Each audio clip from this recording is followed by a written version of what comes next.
It's difficult. Obviously, competitors you want to win, and when you don't win, it's hard. I didn't do our players any favors with the schedule. It's just one tough opponent after another. And I think I'm seeing the improvement, but it's just challenging because I know how hard they're working. I know how much they want to succeed. And, right now we're measuring success in other ways other than winning some of these games. So hopefully they understand that, because I think we have a talented group. We just have to get it all playing at their best, which is not easy. I mean, they shot the ball as well as anybody, I think, in a long time against us. I'll have to look. Somebody just told me it's the first time we've given up more than 70 since Ohio State last year. So I think you give them more than a little credit. I think you give them a lot of credit. They did everything they had to do. I do think, there are a lot of good possessions at both ends for us, offensively and defensively. Some of our best defensive possessions ended with baskets for them because they just, it didn't matter. They just still finished the play, or they made a tough shot, whatever the case may be. So, it's a different level athletically, a different speed that we can't kind of mimic in our practice.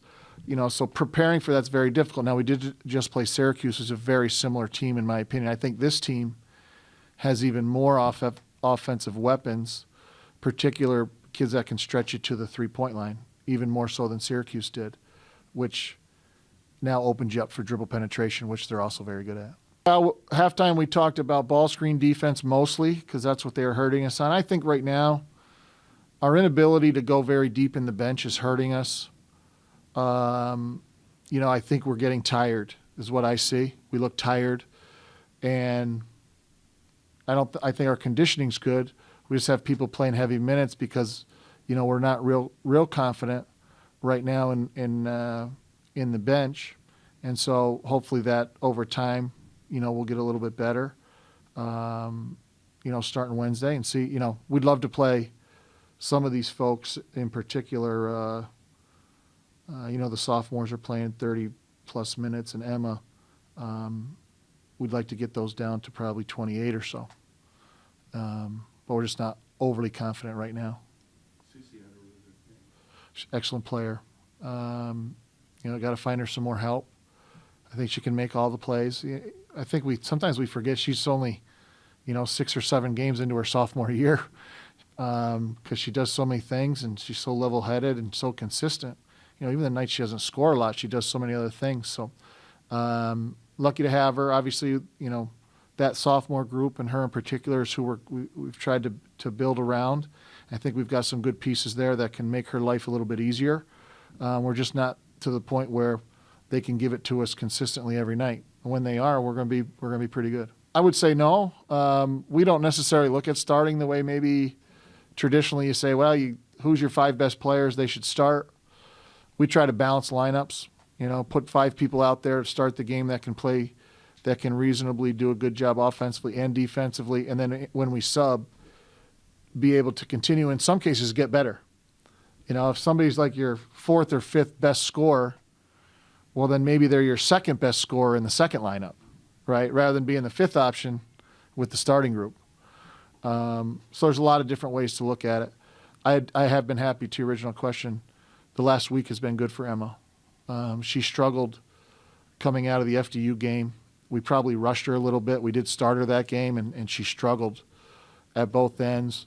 And so she's kind of had to rebuild some confidence, I think, since that game. But at the end of Syracuse, I thought she gave us a couple good minutes. She looked confident again. And so that's what led to more minutes tonight. And so she'll continue to, as long as she can continue to do that, we'll keep throwing her out there. Right. So a couple ways you can approach scheduling, right? If you look across the league, there's sprinkling of Division IIs and Division IIIs, other, that are on people's schedules. You can do that. Try to gain some confidence that way by beating up lesser opponents. We took a different approach. I think it really just depends on the mindset of your team.